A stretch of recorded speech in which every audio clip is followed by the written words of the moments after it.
Thank you for joining me today on In Good Faith for our journey to Easter. This is a Holy Week series looking at the meaning and the significance of each of the days of Holy Week throughout the Christian world.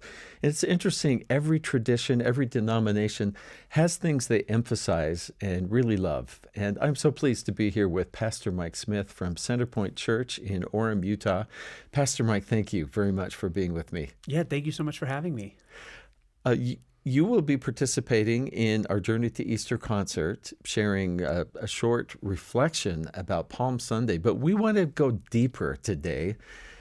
And I'm so pleased that you would kick off the whole week, so to speak, of this final week of Jesus. And Palm Sunday, I mean, I can picture a palm, but for those who might know, why do we call it that? It's his procession into Jerusalem on the week of the Passover. Yeah. And one of the reasons they used palm leaves was because from what I can understand is the Jewish people had associated palm leaves since really the Maccabean revolts 150 years before that, kind of in that intertestamental period when there was a Maccabean revolt, and in there, after the success of it from oppressors, they actually welcomed those victors with palm leaves. And I think ever since then, it was kind of a symbol of like victory and deliverance and hope.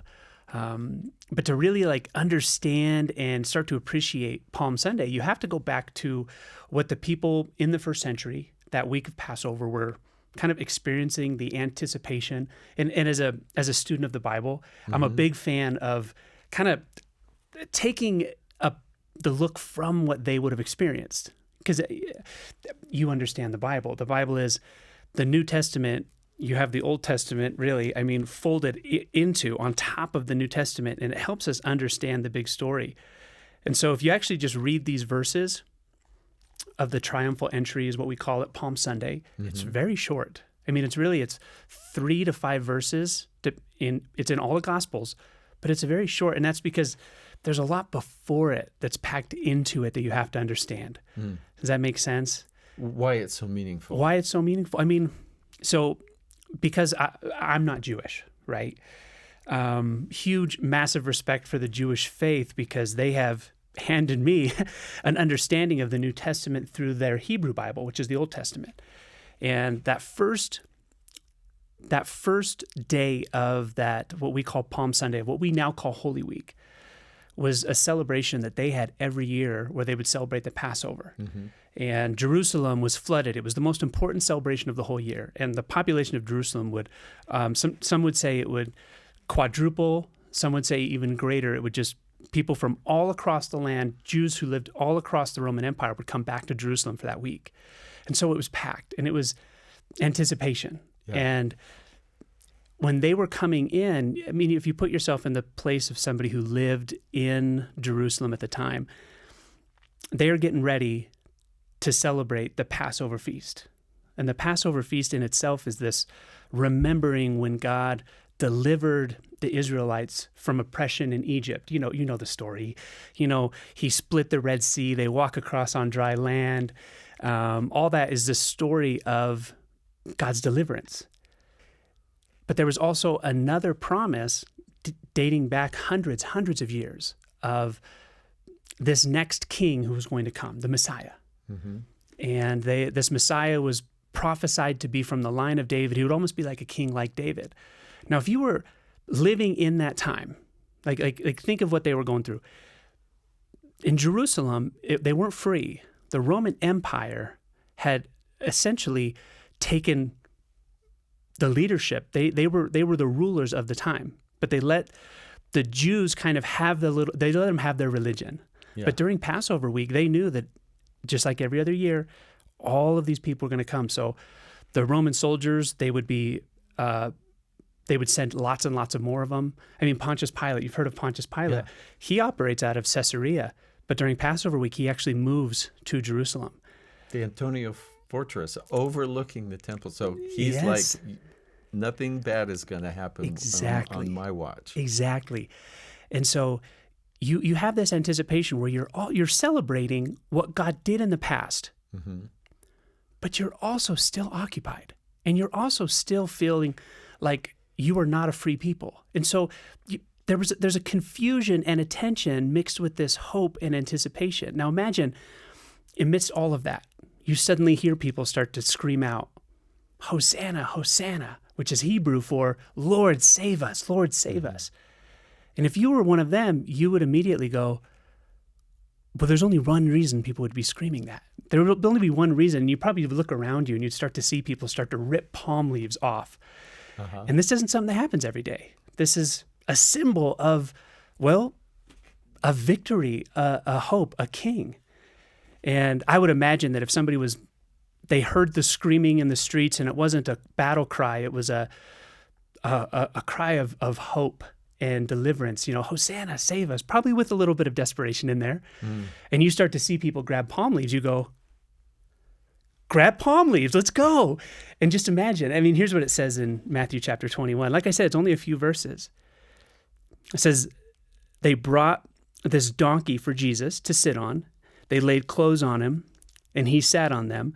And a very large crowd spread their clothes on the road. Others were cutting branches from the trees and spreading them on the road.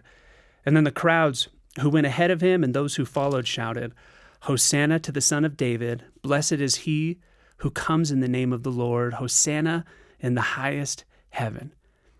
And it says, when he entered Jerusalem, the whole city was in uproar, saying, who is this? And the crowds were saying, this is the prophet Jesus from Nazareth in Galilee.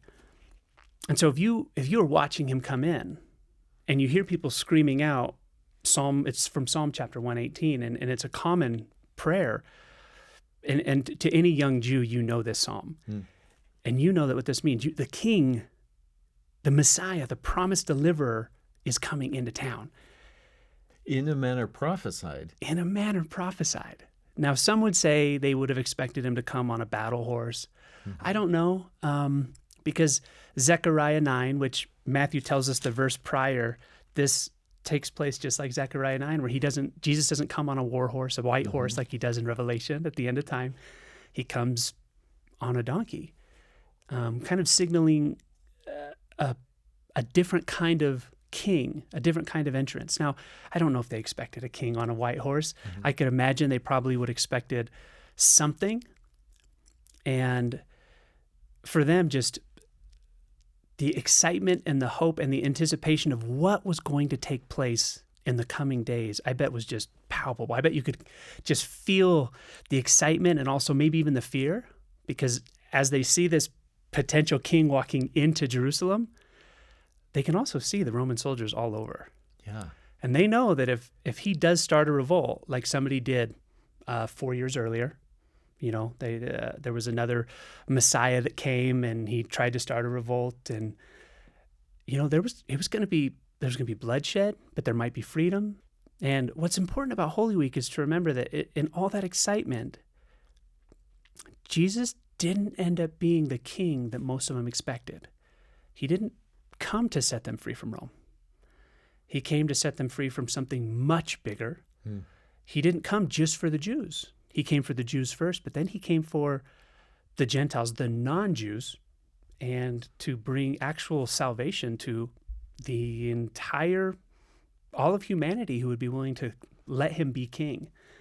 And so that's why I like to unpack it from the perspective of those who were there, so you can realize that even though it's 5 verses in one of the books of the Bible, of this little tiny procession, to put yourself there and really understand the anticipation and the expectation of who this king would be is what makes this story come alive.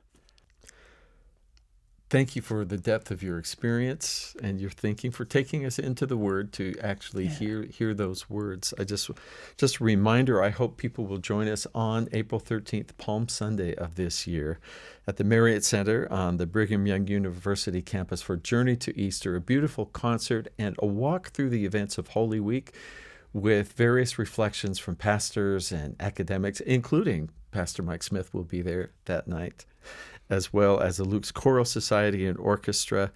Thanks to Pastor Mike for sharing his thoughts on Palm Sunday, and I hope you'll learn about each of the days of Holy Week on our Journey to Easter Holy Week mini-series on the In Good Faith podcast. Follow us, all the usual places, Apple, Spotify, or watch this interview on our YouTube channel.